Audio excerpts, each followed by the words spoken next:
राधे राधे दोस्तों, आप सबों का मेरे चैनल में स्वागत है। Hey guys, good morning, welcome back to my channel. कैसे हैं आप सब? आई होप आप लोग अच्छे होंगे, बढ़िया होंगे। तो आज है ट्यूसडे और इतनी सुंदर सुहानी सी मौसम में गई हो, खूब अच्छा हवा चल रहा है। साथ ही साथ बारिश भी रात में हुई है, ज़बरदस्त बारिश हुई है। और अभी का वेदर एकदम क्लीन हो गया। थोड़ी देर पहले 2 मिनट के लिए धूप भी निकला था और देखिए पौधे हमारे कितने अच्छे हरियाले हरियाले से हो गए हैं।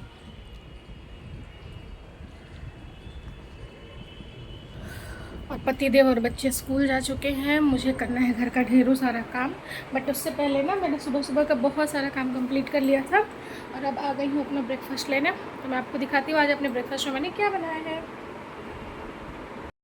तो गाइज़ ये है, आज स्टफ़ अप पे बनाया मैंने ना, पटेटो वाला वो था, स्टफिंग था मेरे पास जो कि मैंने सैंडविच वाला था, तो उसको यूज़ कर लिया इसमें। एंड गाइज़ यकीन मानिए इतनी अल्टीमेट बनी है ना, इसका कोई जवाब नहीं है। और साथ ही साथ पीऊँगी यहाँ पर चाय। तो चलिए ब्रेकफास्ट के बाद आप लोगों से मिलना होगा।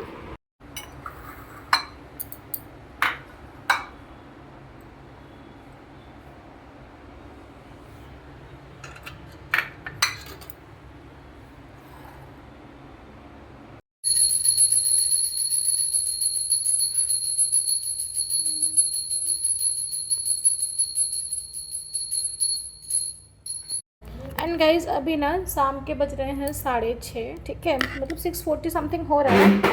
और मैं ना आज पूरा दिन मतलब ऐसा मूड ख़राब हुआ ना गाइज, मैं आपको एक्सप्लेन नहीं कर सकती हूँ। कुछ कारण से, कुछ रीज़न से, मतलब कुछ कुछ लोग होते हैं ज़िंदगी में परेशान करने के लिए।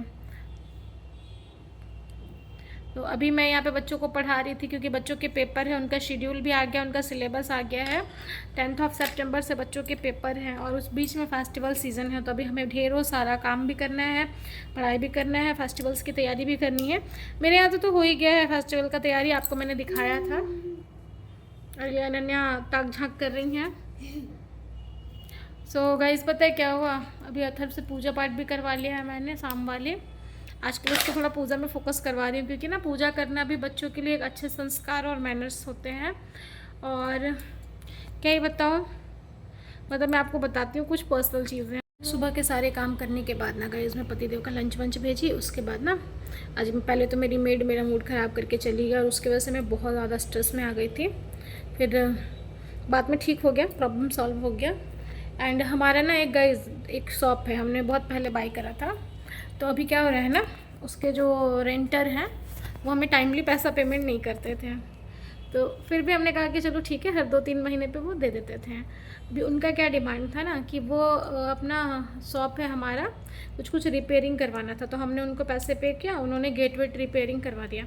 अब उनका कहना था ना कि आप रिपेयरिंग वगैरह तो करवा दिए हो, हम यहाँ पे पेंट रेंट करवा लेते हैं, हम पेमेंट कर लेंगे अपना, बट आप हमें लॉन्ग टाइम तक रहने दीजिए, क्योंकि वो अग्रीमेंट वाला दुकान है हमारा।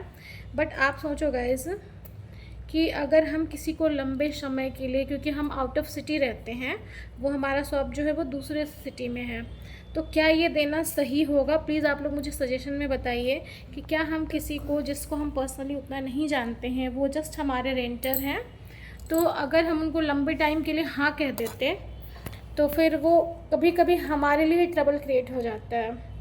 तो मेरे हस्बैंड ने उनको डिनाई कर दिया। उन्होंने कहा कि हम तो शॉप को सेल करना चाहते हैं, बट अभी हमारा कोई प्लान नहीं है कि हम आपको कंटिन्यू करवा सकते हैं। तो ऐसा क्या हुआ है ना, ये हमने 2 महीने पहले बात किया उनसे।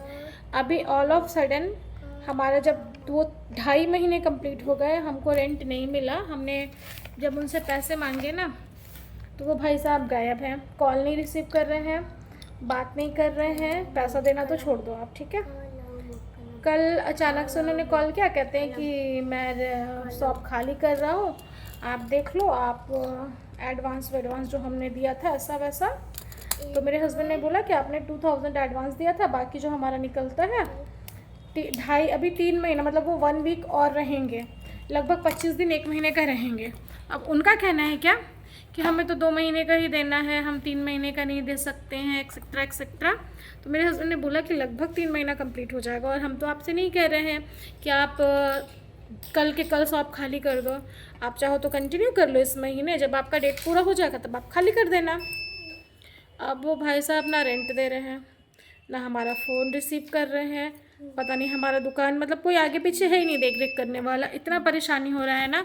और आप सोचिए गाइस 10-15 हज़ार रुपये के लिए हम जाएं यहाँ से, जितना हम यहाँ से जाएंगे ना उतना वो हमको पैसे देंगे, मतलब हमारा जितना एक्सपेंसेस होगा ना यहाँ से जाने का हमारा होम टाउन, उतना वो पैसे देंगे, तो हमें क्या फ़ायदा है।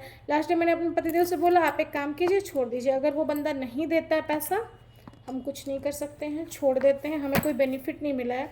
और ये ना दूसरों की वजह से हुआ है। रेंट पे भी मेरे इन लॉज ने लगाया था और आज भी मतलब लास्ट 1 ईयर से हमको रेंट मिल रहा है। उससे पहले हमारा कोई लेना देना नहीं था हमारे शॉप से, उसका ओनर हमने उनको बना रखा था, बस पेपर हम मेरे हस्बैंड के नाम पे था।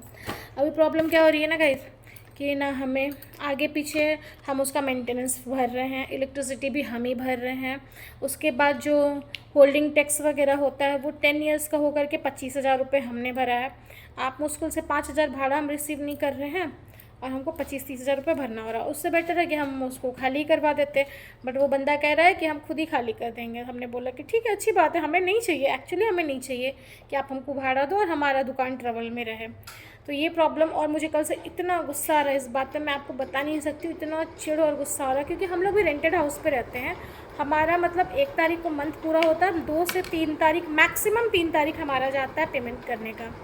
आज तक कभी उस बंदे ने कॉल करके हमारे ओनर ने नहीं बोला कि आपने पैसे नहीं दिए या पेमेंट नहीं मिला है, और हमारे साथ ही सारा ट्रबल हो जाता है, और वो भी दूसरों की देन से।